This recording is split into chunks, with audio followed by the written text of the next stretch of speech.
মাওলানা দেলোয়ার হোসেন সাঈদী রাহিমাহুল্লাহর জানাজা করতে দেন নাই, আপনারা জানাজা দিতে দেন নাই, আর আপনারা পালাবার সুযোগ পান নাই। সম্মানিত ভাই বন্ধুগণ, প্রধান অতিথি কথা বলবেন, আমি একটা কথা বলে বক্তব্য শেষ করতে চাই। আমাদের এই প্রিয় মাতৃভূমি বাংলাদেশ, এই বাংলাদেশে 2024 সালের 5ই আগস্ট আমাদের বিরুদ্ধে গুলি চালানো শুরু হয় নাই। গুলি চালানো শুরু হয়েছিল এই ফ্যাসিস্ট খুনি হাসিনার সরকার। যেখানে পালিয়ে থাকুক তার ভিডিও এখনো পর্যন্ত মানুষের কাছে আছে। তিনি লগি বৈঠা নিয়ে পল্টনে এসে মানুষ হত্যা করার নির্দেশ দিয়েছিলেন।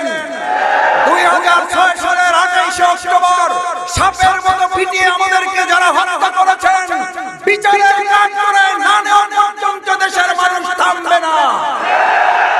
বিচারের আওতায় নিয়ে এসে কার্যকর না করা পর্যন্ত আপনাদের রাজনৈতিক কর্মসূচি চালাতে জনগণ দেবে না।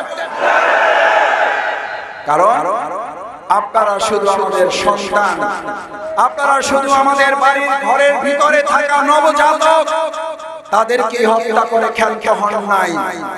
আপনারা গণহত্যা চালিয়ে মূলত গোটা বাংলাদেশকে হত্যা করার পরিকল্পনা নিয়ে হলেও আপনি ক্ষমতায় থাকতে চেয়েছিলেন।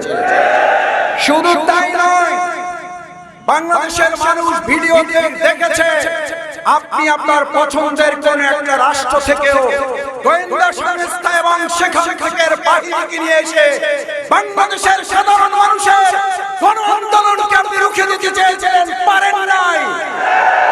আজকে ঘোষণা করে যাচ্ছি 18 লক্ষ মানুষ সৈনিকের দায়িত্ব নিয়ে বাংলাদেশের পাহারাদারিত্ব করবে। আমাদের আর কোন গোয়েন্দা সংস্থা কোন পার্শ্ববর্তী রাষ্ট্রের সৈনিকের ভয় দেখিয়ে লাভ হবে না। কারণ আমাদের উপর আধিপত্যবাদী একটি শক্তিকে চাপিয়ে দিয়ে আপনাকে পুতুলের মতো করে ক্ষমতায় বসিয়ে রেখেছিল। আমরা মনে করিয়ে দিতে চাই, এটা সেই বাংলাদেশ যেই বাংলাদেশে 1972 ভাষা আন্দোলনের ছাত্ররা রক্ত দিয়ে বিজয় ছিনিয়ে এনেছে।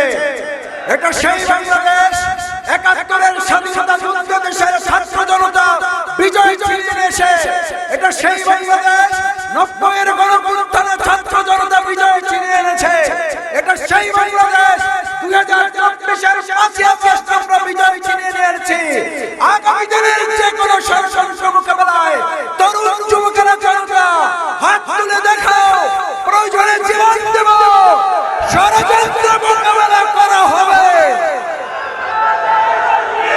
বাংলাদেশে আগামী দিনে আর কোন ষড়যন্ত্র বাস্তবায়ন করতে দেওয়া হবে না, হবে না, হবে না। সেই প্রত্যাশা ব্যক্ত করে আমাদের প্রস্তুত থাকতে হবে। আমাদের এই 56,000 বর্গ মাইলের প্রত্যেকটা ইঞ্চি মাটিতে যে রক্তের দাগ লেগে আছে, এই রক্তের সাথে কাউকে বেঈমানি বিশ্বাসঘাতকতা করতে দেব না আমরা।